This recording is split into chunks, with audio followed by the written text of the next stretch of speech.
They say that you are the average of the friends and company you keep. So I want us to improve our average together. I want us to become smarter, more successful, healthier, happier, and more fulfilled in our everyday lives. Think about it. The stronger we are as individuals, the more we can serve those around us. I'll be interviewing friends that happen to be experts in their field, and I invite you to join in on the conversation. So, welcome to the I Have Cool Friends podcast, a show that sparks inspirational conversations with experts about business, wellness, and personal development. What's up and welcome back. I am so excited to be here and I'm really honored to have Jon Levy as a guest today. Jon and his work are absolutely fascinating, so I'm thrilled that he's joining me. Welcome to the show. I am so excited to be here.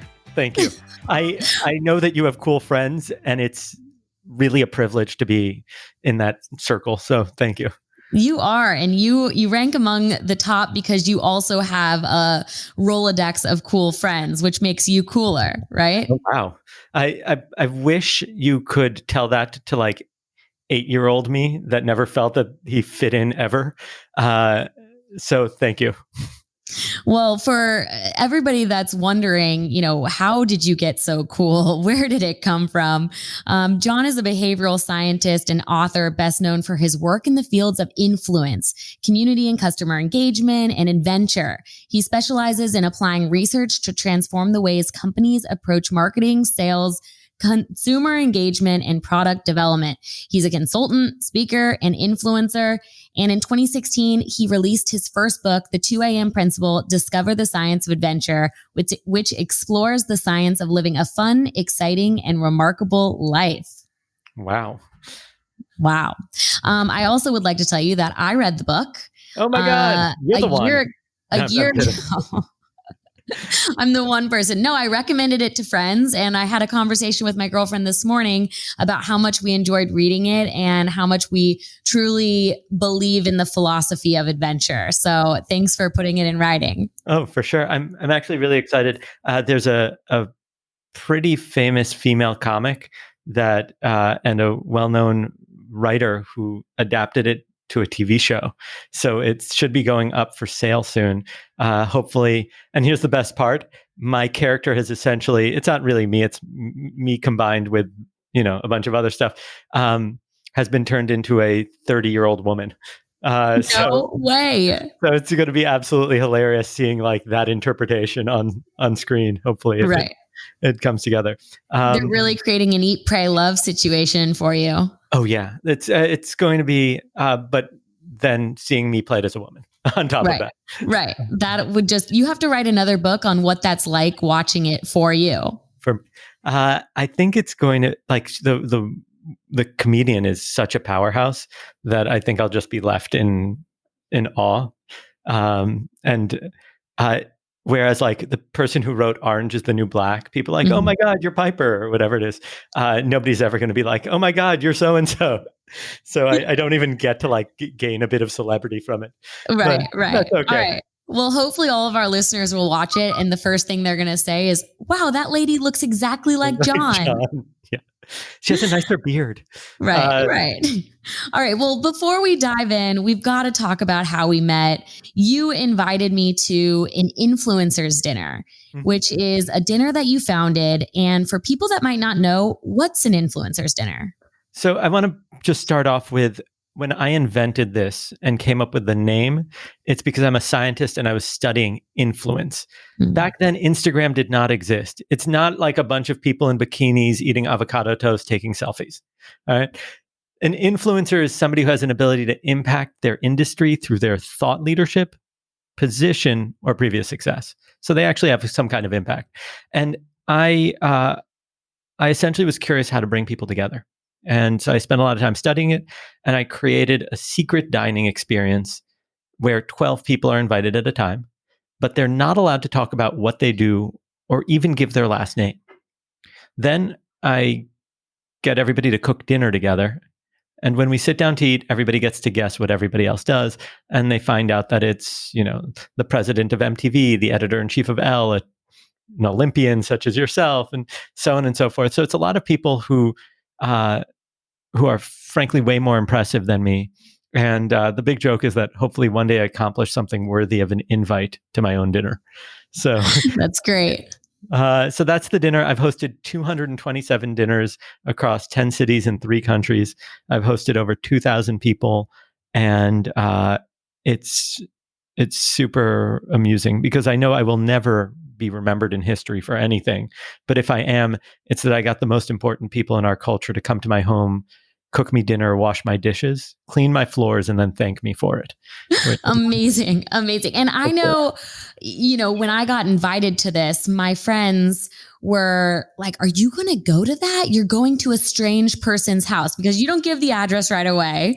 So it's like, we'll give you this secret address later. And it almost sounds like I didn't think I was going to get abducted, maybe really strongly brought into a cult situation.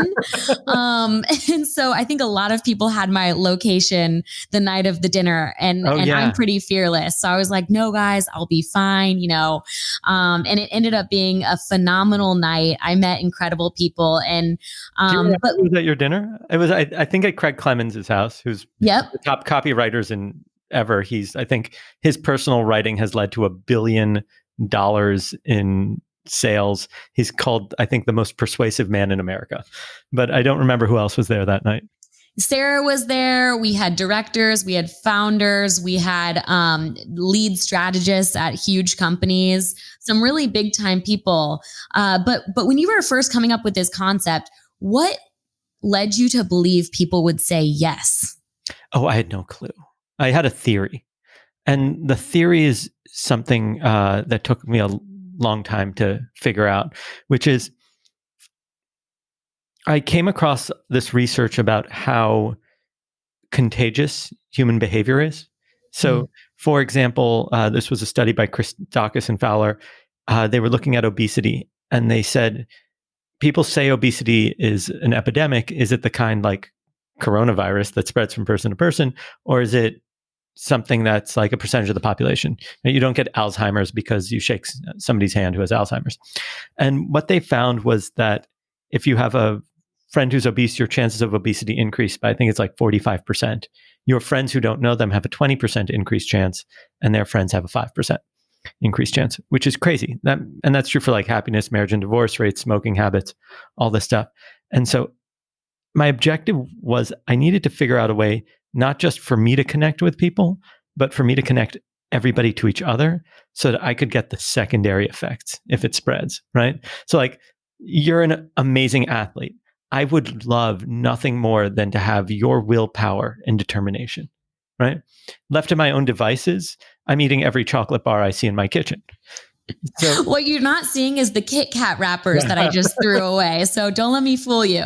Yeah, but the difference is you've earned that, right? Like, you've clocked the time in. Your body is fundamentally like operates at a different level after how many years of training did you have? 22 years. That's incredible, right? Like, it is. It's very crazy. And I think that's why I'm so curious with a similar topic in different industries, because, even though I did reach the highest level in gymnastics, I am so curious how other high achieving brains work and how you can keep that going at a fun and balanced lifestyle, right? Because there's obviously a too far and not enough. And it's really tricky to find that balance sometimes. Oh, for sure. We can actually, if you want, talk about it because I know a bunch of the research around that. Yeah, please. And since I'm a geek, I'd love nothing more than to share science. So long story short, I come across this. I need to figure out then how to bring people together, right? It's not just, I don't want to be like one of those networkers who hands out their card and like, ooh, now I'm friends on LinkedIn, because that's not a meaningful relationship. My objective is that, and I don't know if you had this experience, but if you got an email a year later from the people you ate with, you wouldn't be like, oh, this guy. You'd go, oh, this guy or this woman, right? Like, what a nice surprise. Oh, that was a great experience. So what I realized is that there's a collection of social pressures that people who operate at the very top of their industry have. Now, I'm not talking about the Oprahs and the Sir Richard Bransons and the Obamas, right? That's like a different level where you're like on the global level and your life really isn't your own anymore. At that point, you're kind of like an icon. I'm talking most people wouldn't recognize you walking down the street. In your industry, though, everybody kind of knows you, right? Right. I doubt there's an Olympian who's competed in the past 10 years who doesn't know your name, especially in the US. So the question is, what are their social pressures, right? And what we found is that overwhelmingly, there's kind of 5 things that everybody's after. They want their social clout because hanging out with you gives them status. They want your time, your expertise, your access, and your money. Especially if you're at like a big company or something, donate, give me a job, contract, all that kind of stuff. So we realized that everybody else is going after their assets, right? Like the things that they have. And we needed to give them something completely different. And what we decided to give them, or what we found really works, fits into 4 categories. The first is that we needed to be generous without any expectation of anything in return. Now, where a lot of companies try to do, or organizations, is like white glove them. Like, oh, I'm going to get you gifts. But here's the problem with that. When you go to a party and you get a gift bag, what do you do with it? You look at it and then sometimes throw it away. You mostly throw it away. You pull out like the kind bar, or like the thing you actually like, or in your case, the Kit Kats. And, yes. And you go, okay, good. We're done here. I'm going to re-gift it or throw it out. So giving things to people doesn't work. So the question is, what actually does? And it turns out it's the opposite. It's not getting stuff from people. But there's this weird quirk called the IKEA effect.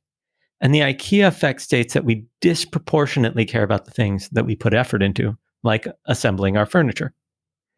So we needed to find a joint activity that would cause you and the rest of the guests to bond. That's why we cook dinner. Frankly, you know this, the dinner's not very tasty. You've had much better meals. You could afford to eat a better meal, like at Chipotle, right? We eat burritos. It's not super tasty. It's not bad, but it's not like a good meal. Right.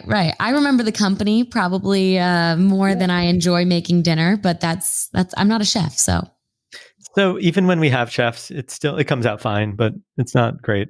But the objective is that by putting an effort together into something, it actually creates these things called vulnerability loops. And vulnerability loops are trust doesn't precede vulnerability. It's not because you trust me that you're willing to be vulnerable. It's when you express vulnerability and I treat that properly that then trust is increased. So every time when you're cooking, you need somebody and you're like, oh, I need that. And then they jump in and they help you. A loop is completed. And then you're willing to trust them more. And so we create an experience where you very quickly have to learn to trust people, and that trust is elevated very fast. So that's kind of like our secret sauce. And the first thing is we're generous, but what we're generous with is we give an opportunity for people to connect, right? The experience, frankly, isn't about me. I kind of actually stay out of it as much as possible so that everybody else can bond. The second characteristic is that, once you've stood on the podium, received the Nobel Prize, whatever it is, in the path there, you've probably experienced a lot of stuff, or after. So not much is novel anymore. The idea of like going to another casino themed fundraiser, you're like, I want to hang out at home with my significant other and binge watch something on Netflix. It's okay, I'll skip it. So we needed something that was fundamentally novel, because our brain reacts to things that are novel by drawing our attention and pulling us forward. So like when you see something that's really cool, you're like, oh my God, I want to do that. So it couldn't just be another dinner. We had to have like a weird format that gets people's attention. And then the third thing is, who do the most influential people in our culture spend their time with? Other influential people. They would love to. They actually mostly spend it with their assistants and their admin. All right, I'm 1 for 3 here. Yeah, it's okay. You should know that every question I ask is a trick question. So if you can actually make an environment with very cool people, like if you take the people that you've hosted on your show and you make that an event of some kind, it will soon after attract others who want nothing more than to participate. And if you look at what it costs to attend a highly curated event, the most curated might be like Davos, that's kind of open to the public. And that's, I think, $250,000 a ticket. TED is like 10 grand or more, right? So these things are super expensive. So if you can, and then the last thing is if you could kind of trigger awe or wonder, because it's so rare. So when you find out that you've been cooking with Regina Spektor or Bill Nye the Science Guy or one of the Roots or something like that, you're like, oh my God, that's crazy. And so when people experience awe or wonder, they feel more generous and more connected. And that's really what I care about. My goal is that at the end, you leave feeling like you're connected to these people for a really long time and you can always come back to them. So that's kind of the secret sauce. I know I threw a lot of things, but it's pretty basic, actually. It's that you have something generous that's an activity that people invest effort into. You have something novel, something that stands out as different, so it attracts people. And something that's well curated. The people in the room are people you want to hang out with. And the first time you ever threw this dinner, were you also an anonymous guest? No. The first time I threw it, it was from a bunch of my friends. They just didn't know each other. Gotcha. But it was, a mess. The air conditioner broke. It was summer. People were probably sweating back then we didn't know which meal we'd make, salads, and we didn't have the right equipment, and the food wasn't very tasty. And I guess one thing stayed constant. The food is still not tasty, but it was growing pains. It's kind of like probably the first time you did certain flips and things like that. I don't even know the proper terms. Tumbling and gymnastics, very elementary stuff for, I'm sure everybody listening. And another fun part of the dinner, which you haven't mentioned, but I thought was particularly enjoyable, is that before you tell everybody what you actually do and what your last name is, you go around the table and you have to guess what people do based on average conversations you had while making dinner. Yep. So, it's kind of funny because people's guesses are like totally off. What did people guess for you? People guessed I was quite a bit younger than most of the other guests. Mm-hmm. And so I think that was a confusing twist on what I possibly could have done to get myself invited to this very luxurious dinner. But I got a comedian, singer, and a YouTuber. Oh, wow. Which I am most certainly none of those things. That's funny. This was 2 years ago. And how long before that did you compete in the Olympics? I competed in 2008. Okay. Oh, wow. So it's been a while. Yeah. Right. In gymnastics, you typically have your success when you're a teenager. Mm-hmm. I went when I was 16 years old. So then I went to college after that. And now I'm getting to start my career. And so it's kind of cool looking back because I've had lots of different careers and I'm only 28 still. So learning from people like you who are also multi-passionate and have kind of experienced lots of different types of adventure, adrenaline. You're just kind of my kind of guy. So reading that book was really exciting for me because I also love learning about adventure. But before we jump into your book, a big theme of the podcast comes back to the idea of that you are the average of the people that you surround yourself with. So how has hosting these influencers dinners changed you? That's such a good question. I think the simplest answer is, first of all, it exposes me to ideas that I'd never consider because the people I get to interact with are top in their field. And so I hear about things that kind of like are wild. I've hosted everybody from like the voice of the dog and Who Let the Dogs Out. You know that song? He's like, I won a Grammy for it, right? So when he comes in, he's like, oh my God, you have to hear these new artists that nobody knows yet. And so I get to like find out about music way ahead of time. Whereas then like the next person might be Zoltan Tux, who's a PhD in pharmacology, but travels around the world as a National Geographic explorer, collecting venoms of the most dangerous animals so that they can be sequenced and turned into medications. Wow. And we need more people like that in the world. Right? Like it's crazy. CNN is now like doing a feature on him. And so it's been over a decade of this, right? But there's two things that happen that I'm really clear on. One is that I feel profoundly privileged that people continue to put their trust in me. And because of that, I can also get answers to questions that nobody else, or not nobody else, but the average person doesn't have access. So when I've had an allergic reaction, I got to call a famous allergist. When I needed medical advice about running the dinners and COVID, I called the former director of the Center for Disease Control, right? No big deal.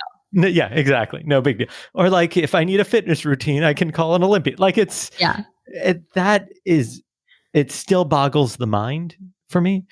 The other thing is that, and one of my favorite things about it is that I now have the ability to change the course of a person's life through an introduction. That's powerful.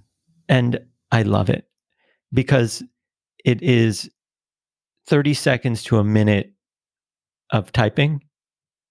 I'm not involved ever again. And I know that they have a new future. So whether I've recently had introduced one of my clients to two of my other clients just to chat with them. And afterwards, her response was, wow, that was really helpful. I loved speaking to them, but I'm now really clear. I'm just in the wrong industry. They're marketers. I'm a marketer, but I shouldn't be a marketer. And so now she's pursuing something that she actually cares about. And that took me a few seconds to send an email. And so I take a lot of pride in being able to do that people trust me enough that they know I'm not wasting their time and that I'm also here for them if they need it. Do you notice commonalities of the types of high achieving individuals that attend your dinner that are maybe just different than other people in the world? So I think that the way their brains work, in a sense. That's an interesting question. I think that there's a few things I did notice, and then I'm also going to caveat it with the type of people who show up are naturally more adventurous, right? So for every person like you who's like, yeah, I've got this, I'm confident, I know what there's going to probably be one or two people who are like, this just sounds weird, I'm not in. Either because they're introverted or because they're scared. Right. And I know that. It's self-selecting. So it's not really fair for me to do that. The second is that even if you are a terrible human being and you show up at my event, you are not going to let me see that side of you. I'm really clear on that because nobody wants to take, if you want to call me connected, whatever, one of the most connected people they know and show that side because nobody wants that reputation. Now, I'm on the extreme other end of things that I'm like, oh, they probably had a bad day or something like that if I ever see something. So it's so irrelevant and there's 12 other people there and I can't even think that far, right? Right. But here are the things that I have noticed. These people tend to really value and understand the value of human connection. So I'm working on my second book. Hopefully you'll invite me back when it comes out. I'd love to. But the basic premise is that the real characteristics that define our success or that we should focus on for our success need to be things that are kind of universal across all people. Because listen, I get that hard work and all that led to your success. But if I reproduce what you did, that won't work for me to be successful, right? A lot of that is your personality. It was a specific time in history. There are all these other things, right? So if I follow Bill Gates' manual for success, that won't work. But the things that will work are probably universal to being human. And so I would argue that our success is defined by one, who we're connected to, two, how much they trust us, and three, the sense of community that we share.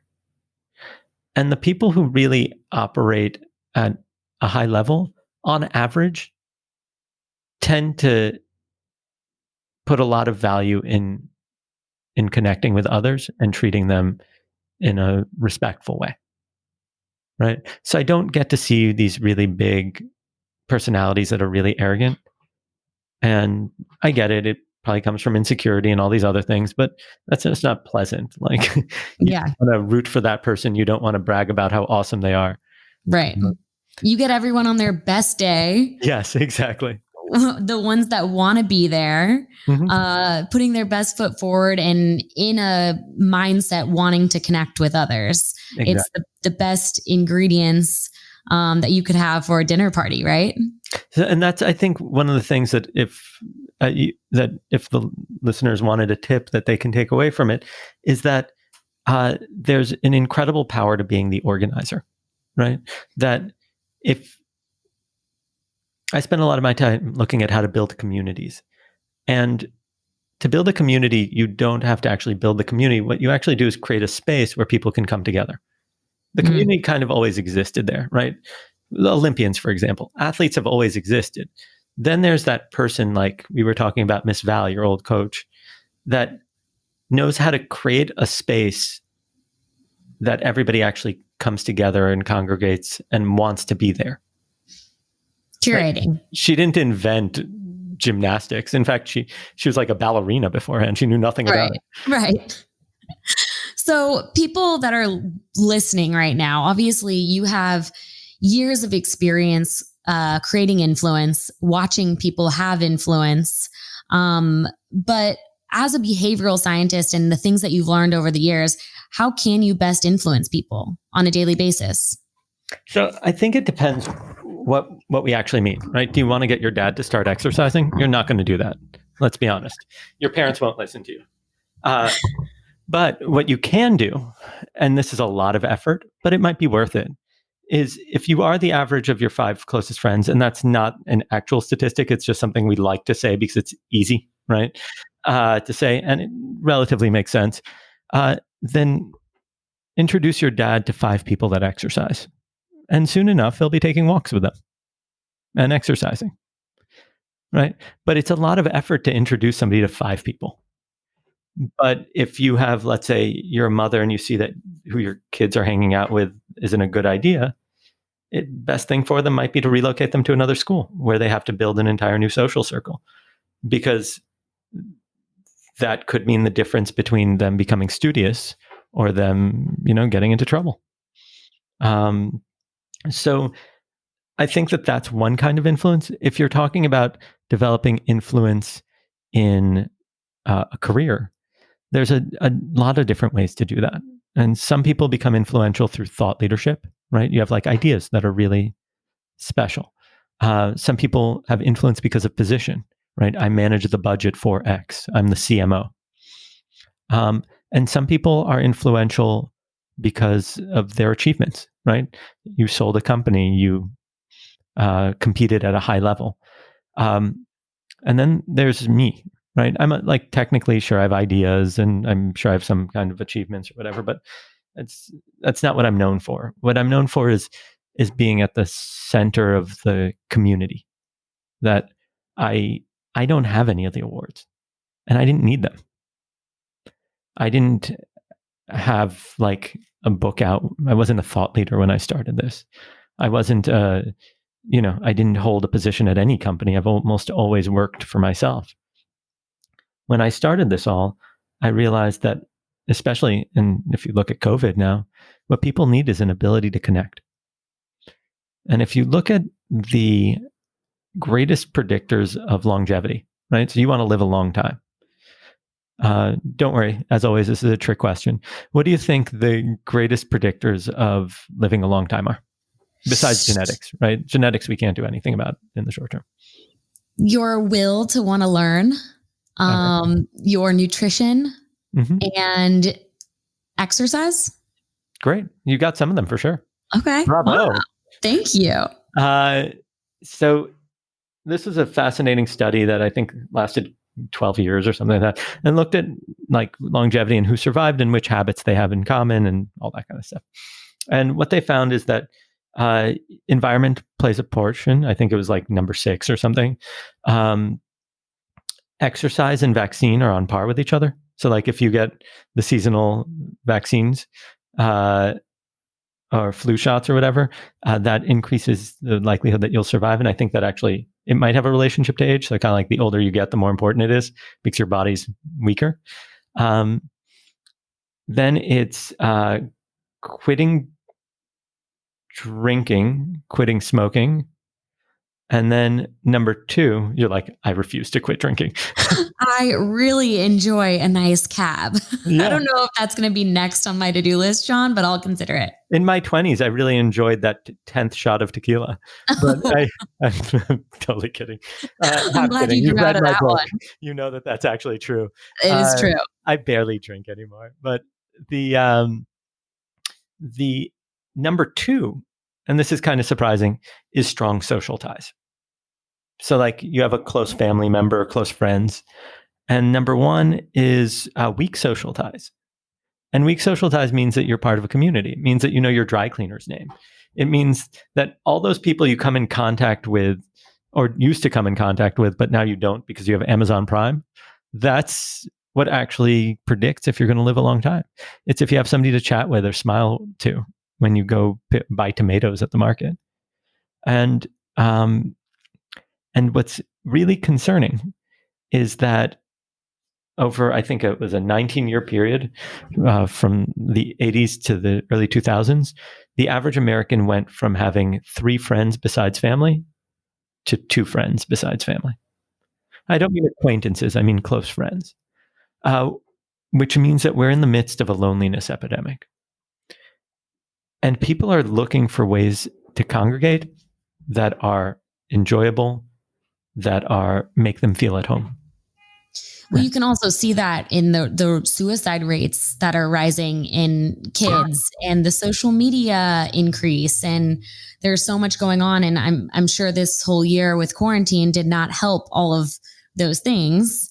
On that, yeah. But the weak ties is really interesting to me because you were basically just describing a nice Midwest person. I'm from Indiana, and I love when I'm going to Starbucks and they're asking me how my day is, or someone says good morning and they don't know me on the street, which I've lived in LA for 10 years. And that hasn't caught on there yet. So maybe if people saw more statistics about living longer, people might be a little bit friendlier there. Here's the funny thing.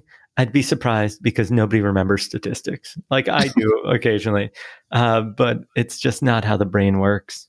And so I'm hoping, right? I would love nothing more than scientific research to actually affect our behavior. But usually it just ends up in a book by Malcolm Gladwell, told at best moderately accurately. And then people talk about it for a while and do nothing about it. Right. All right. Well, I want to talk about your book because I read it. And guys, if you're listening to this and you want a good read, you can read all about how he went bull riding. No. So I went to running of the bulls. Running with the bulls. Yeah. And I ended up running fast enough that I made it into the stadium. And then at one point, so there's this really stupid thing that happens to human beings. It's called the winner effect. And when you have like a win, and I'm sure you've experienced this, right? You pull off like a crazy routine and you feel like you're on cloud 9, right? Right. And everybody's had this, like you get some great news and you feel like you're invincible. It turns out that it actually makes it more likely that you'll succeed on the next thing that you do. And this is a known thing with athletes until that loop keeps going to the point that you think that you can't be hurt and do something really stupid and you're just done. And in nature, animals get killed or hunted. But in my case, I made it through the run and I felt like, oh my God, I'm amazing. And then they let the bulls in one at a time into the stadium. So I like ran up to one and I touched it. And I ran away and I was fine. I kept doing stupider and stupider things until it turns out that when the bulls enter the stadium, people line up and lie down on the ground. The bulls run in and they're supposed to jump over you. So I laid down on the ground and the bull's running. And just as it's about to jump, it slips, misses its jump, and lands on my back and crushes me. And I thought I was paralyzed. Like I couldn't move. And that's kind of how the book starts, is with me having this realization that I may have completely ruined my entire life and that maybe I would have been happier living a safe, normal life rather than that of an adventurer. But ultimately realizing that I would have never been happy with myself, and that if this is a fluke and I spend the rest of my life in a wheelchair, I can accept that, but I couldn't accept being a different person. And luckily, I was able to stand up, made it into triage, and the rest of the book gets progressively weirder. Yeah. When the book started out like that, I was like, wow, where is this going? But when I was reading about the winner effect, it did remind me of my gymnastics days, because that is absolutely true. You try, your coach has you do a new skill, you try it, it's easy. You're like, I'll do another one. And then you do another one, and then you add on until you have like a huge, crash on your face. And then you have to take a couple steps back. So that was pretty much my every single day at practice, which I loved, kind of putting names to the things that I've kind of experienced in my training days. But in your book, you discovered the science of adventure. We talk about longevity, living a long life, and why is it important to live a life of adventure? So it's interesting. After the book came out, I realized that I should have included an additional characteristic into it. And in your time as an athlete, did you ever come by a guy named Mihai Csikszentmihalyi? A lot of Mihais, but yeah. Not that one. Oh yeah, because the Romanians are often, right? I think right. Are often, yeah. That's funny. So Mihai is a psychologist, still alive, does research on peak performance, and he went around and interviewed artists, musicians, athletes, bankers, like people who operate at the top of their game, and overwhelmingly, he came across this peak state where people felt they were completely engrossed in their activity. They didn't know where the activity ended and they began. And there was an intrinsic ecstasy to the participation in it. It also felt like any decision that you made when in that state was absolutely correct. You couldn't screw up. And this became labeled flow because of people described it when they were kayaking, that they were flowing with the river. Now, I'm not sure. Have you ever experienced this? Yeah. I mean, in gymnastics, and I think in sports, we call it in the zone, but you salute for a routine. And when you get off the bars or the beam, whatever routine it is, it's almost like you black out in a way. You have no idea what happened. You see a video of it and you're like, wow, I forgot that happened. So I believe that that's true. Absolutely. So the way that works is that, when you enter that state, the parts of your brain that provides like self-commentary, I guess, get muted to a large degree. So that instead of commenting on yourself and being self-conscious, your entire brain is fully in the activity. Now, in order for that to happen, there needs to be actually a lot of precursors. The first is that you have to be doing something that requires skill. Like if it's, I need you to staple stuff, it's like, great, you'll get bored and then you'll get lost in thinking about other things. You're not fully entrenched in the activity of stapling. It has to be something that is familiar enough that you have that skill, but new enough that you are actively engaged in it, right? And it can't be so difficult that you're failing all the time. Otherwise, you're in that face plant scenario where you take a few steps back and you become super self-conscious. So in order to enter this flow state, you have to have this like happy medium of doing something just beyond your skill set. Another way of describing it is you have to be kind of like in that adventure zone. And you have to be willing to be uncomfortable because you're outside of your comfort zone. But that's where the greatest pleasure happens in life, that natural high, that experience of being fully immersed in whatever it is that you're doing, whether that's working on it could be a PowerPoint presentation or in a team meeting with your coworkers, wherever it is. And so if you are not, if you're not willing to go beyond your comfort zone, then it's kind of like, going through life in a muted state. You max your, you put a really high max on really low max on your enjoyment.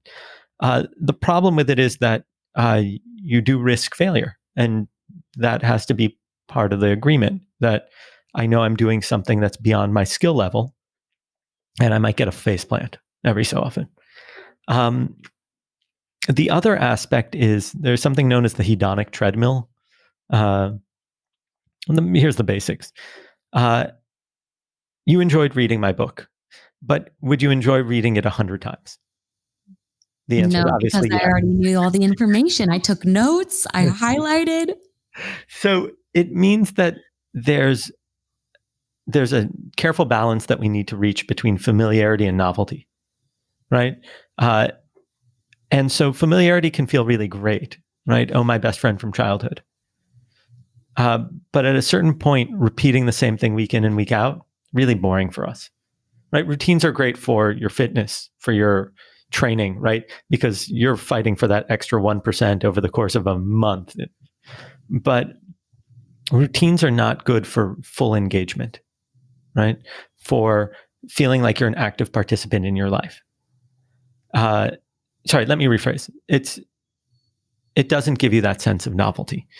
And so without anything new or different, we get really bored. And so that's why, if you'll notice, people who win the lottery, once they win the lottery, they expect a higher standard of life, right? They're like, absolutely, yeah. Or once you've developed a skill and you can do some kind of, what is it? It's not called a trick. I assume it's called a routine. Skill. Yeah, it's a skill. Once you develop a new skill and you can do, can you name something just because I don't even know the terminology? Double. A double? Yeah. Great. That sounds like an amazing chocolate ice cream. So let's say you can do a double. There's only so many of those you can do in a row until you're like, okay, I need to do something else. Yeah, I'm going to rename this the Simone Biles effect, because even though she has, the most amount of difficulty in the world, and she has for X amount of years, she's continuing to push herself and create all of these skills that no one's ever done before. Not that she needs to do it, but probably because she's bored. Yeah, you'd be really bored. But there's also, it's not just that it's not to be bored, but there's also an intrinsic pleasure in pushing yourself that little bit. Now, the risk is people try to be like, oh, I can handle it all. And then they go too far, too fast. And those failures cause them to lose their momentum, right? So the key is always to just know how much more to push. And it's tough. It needs to be a little, but not too much. So you asked, this is all to come back to that question about why is adventure important? It's because regardless of what it is that you care about, it can be really staggering to be doing the same thing day in and day out. And if you look, people really enjoy video games in general. And the reason is that video games are designed to always just be on the cusp of what you're capable of doing. So whether that's Candy Crush or, I'm a PS4 player, I guess I'll be a PS5 player in a few months. There's that intrinsic value. Now you'll notice video game players spend a lot of time failing, but they're okay with it because it's part of the process that's accepted. In life, though, we have this relationship to failing along the way that's probably pretty unhealthy. It's not seen as part of the process of excelling, but it's something to be ashamed of. And so I would argue that the size of your life is in proportion to how uncomfortable you're willing to be. Because failing, falling on your face, all these things are uncomfortable. But the real pleasure in life, for whatever reason, it's just the way our brains operate, occurs outside of that comfort zone. And that's where adventure is. Very cool. Well, we have a new segment on the show. You are my cool friend. Oh, wow. And now you are our audience's cool friend. And hello, audience. I'm so excited to be your friends. You are a cool friend. So this new segment is called Ask a Friend. So they have called, left a voicemail to receive advice from you. Okay. Let's do it. This is Colleen in Florida says, living an adventurous life must also bring failure and rejection at some point. How have you trained yourself to bounce back from that? So I do a handful of things. First of all, I'm one of those people that constantly thinks that they've done something wrong. Often because when you're adventuring a lot, you do. But it's like, don't think for a moment that I don't have, and this may have happened to people, like you go out for drinking and that for drinks with friends and you may have had too many. And then the next day, some people call it like a moral hangover. You're like, I'm Drinker's convinced. remorse. Yeah. What's it called? Drinker's remorse. That's Drinker's remorse. That's so good. I like it much more. So the first thing is, I often treat social interaction like an experiment. Like, I'm curious what'll happen if. And then if you take on an experimenter's view, then you're just getting a result, right? You've distanced yourself emotionally from it. Now, that's one thing I do. I'm like, oh, I'm curious what'll happen if I go talk to those people and I talk about X. Now, that helps some of it, right? The second is I make sure I surround myself with people that I can talk things through, because when I feel really embarrassed, it's very helpful for me to vent, right? I can't imagine you embarrassed. That's why I'm smiling so big, because I'm trying to imagine what would embarrass you. So it's mostly for me being worried that I said something that actually wasn't a big deal. Like I worry that people take things that I say and don't realize they're jokes or something like that. But you make an excellent point, which is after years of doing this, I've really developed a strong sense of self, right? Like it takes a lot for me to, at this point, to be embarrassed. And that's just because I've gone through embarrassment so much and I've embraced it, in the sense that I understand that it's part of the process. And there's this theory called anti-fragilism, or being anti-fragile, which is that if you take a glass and you drop it, it's going to break. It's fragile. Then there are things that are robust, right? Like your building. I could punch the outside of my building, nothing's going to happen. Then there are things that are anti-fragile. And anti-fragile things are things that get stronger the more they get beat up. And so in general, within a limit, right? Unless somebody has like PTSD or whatever it is, human beings are anti-fragile. So we put pressure on our muscles, they get stronger. And you know this as an athlete. It's what you put pressure on within reason, right? Not if you have like a broken knee or something, that gets stronger. And so I really got into this idea that like, oh, wow, I totally embarrassed myself. I need to work through this emotionally, because this is going to make me a better person. This is going to make me stronger.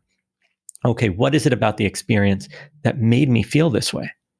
And then I talk it out with my friends, because I'm not willing to hide in the shadows after that, right? I'm not going to become a wallflower because somebody said something, or I'm worried that I said something that probably wasn't an issue to begin with. Right. And so I look at it from an anti-fragile perspective. Very cool. And instead of shaming yourself, it's like, how can I grow from this experience and learn from next time? I love that.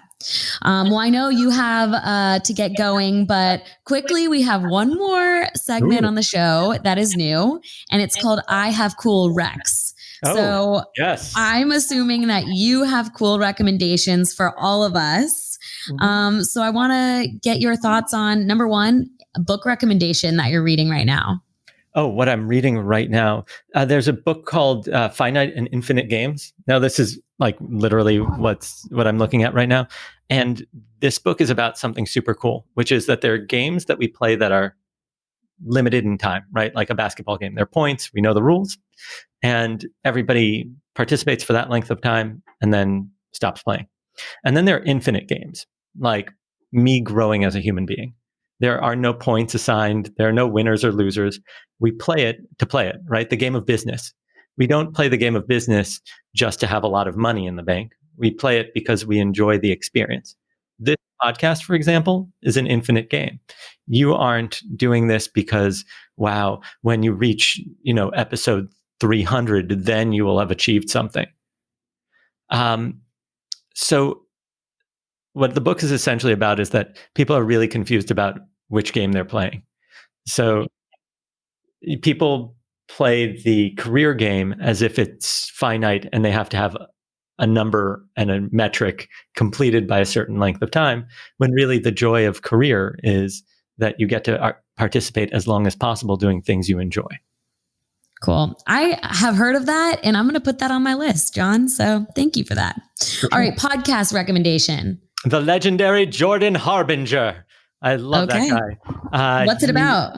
The Jordan Harbinger Show. He's a brilliant interviewer that brings together kind of just the top minds. So he's everything from like Petraeus, the general, to Howie Mandel, to like whatever. You can find it I think he interviewed Mike Tyson recently and Arnold Schwarzenegger.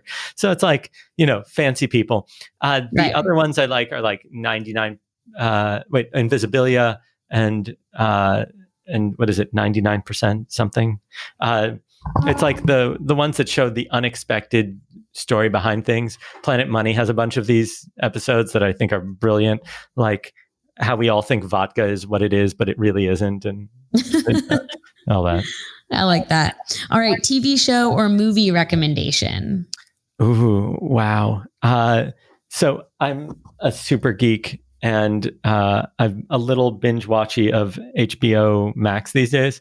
So Doom Patrol, I think, is awesome. It's the sci-fi show that people should be watching. It's really well done.